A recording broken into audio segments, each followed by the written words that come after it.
Raihan should have been in the Masters 8. There, I said it. Is that a hot take? Well, let me tell you why I think so.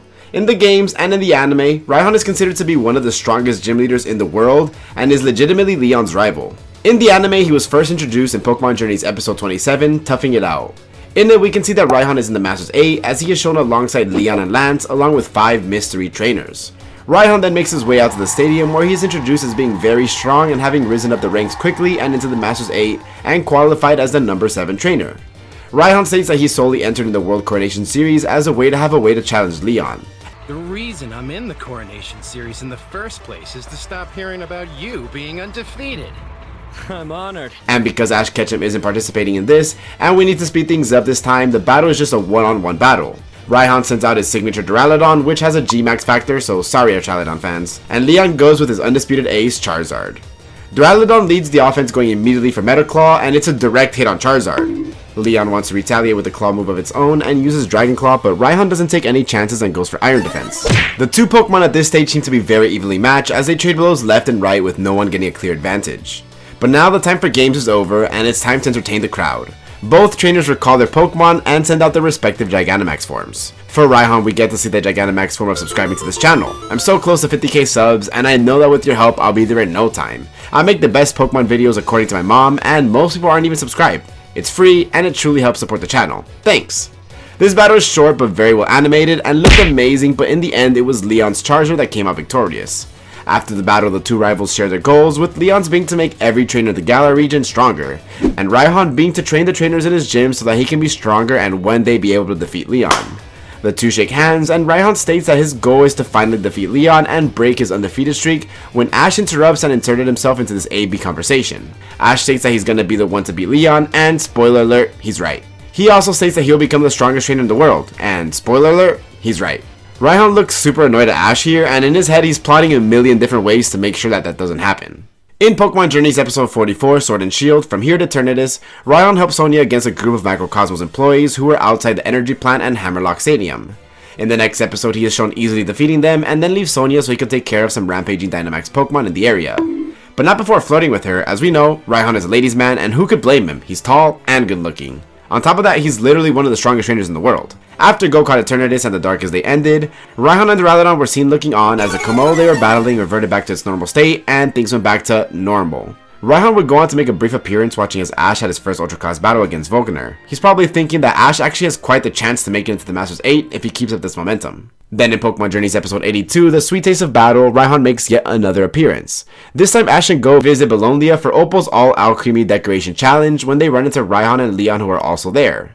Everyone has to make a cake and be the best decorator, and while reluctant at first, Raihan's competitive nature takes over and does his best effort to try and win the competition. While Ash would go on to win the competition with his amazing tasting cake, it really shows how competitive Raihan is, and his spirit is pretty similar to Ash's in a way. The anime really tried hammerlocking in the fact that Raihan was not only strong, but indeed belonged to the Masters 8, as after Ash's battle with Marnie, he was shown alongside Cynthia and Leon, showing that he was still in the Masters 8 currently. They often went out of their way to make this point, so we know that he's basically the strongest gym leader in the anime. Probably. Finally, in Pokemon Journeys episode 107, it's the moment we've all been waiting for as Ash Ketchum gets notified and his next and final battle in the World Coronation Series will be against none other than Harrison. Nah, I'm just kidding, it's Raihan obviously. Ash was currently ranked as number 9 in the world, the highest level for an Ultra Class trainer, and Raihan was stuck at the number 8 slot, just barely ahead of Ash, but enough to be in the Masters 8. This was the last opportunity for both, as whoever wound up winning this battle was guaranteed to be in the Masters 8. The battle was of course so important to Ash that he went to see Greninja's guidance and get some last minute training for Lucario. The time comes and it's time for an amazing battle that's going to be 3-on-3. They both lead with dragons as Raihan goes with Flygon and Ash goes with the Dragonite. They both battle fiercely with Raihan using weather tactics by setting up a sandstorm. After a good back and forth, Flygon gives Raihan the lead and is the first Pokemon to defeat Ash's Dragonite on screen. Now it's time for Ash's Gengar to come in, and it doesn't do much better. Gengar takes hit after hit, and even gets hit by a super effective crunch, but it still doesn't go down. Ash has to resort to recalling Gengar and sending it out in its G-Max form. Gengar literally ingests the Sandstorm, and after a G-Max Terror and Max Starfall, Flygon is knocked out of commission, evening out the score. Raihan sends out Goodra as a second Pokemon, and has it use Rain Dance, further showing off his weather shenanigans. This Goodra is super offensively based, with Thunder getting 100% accuracy thanks to the rain, and Hydro Pump and Surf which get their damage boosted in the rain. Gengar and Goodra do their best efforts as Goodra battles against a G-Max in its normal form, and the end result is a double knockout, keeping the match score even. Now it's time for the finale. Raihan sends out his Ace Duraludon and Ash goes with Pikachu. Just kidding, he goes with Lucario, why else would he have trained with it in the previous episode? Raihan wastes no time and immediately goes for the Gigantamax, and the two Ace Pokemon duke it out. What ensues is truly an amazing effort put on by both Pokemon, but call it the recent power spike due to its training, or the type advantage, or the plot armor, or even a mixture of all these things, Ash is able to call on the Spirit Bomb of Aura Spheres and knock out Raihan's Duraludon, declaring him the winner. Much like we see with other trainers' ace Pokemon, Lance, this Pokemon was never able to defeat a Pokemon in a World Coronation Series battle. After the battle, the Masters 8 is revealed, and poor Raihan is unable to make it into the Masters 8 tournament. Raihan takes a photo with Ash and tells him to not lose until he gets a chance to defeat both him and Leon. But is this a good ending for him? I truly don't think so.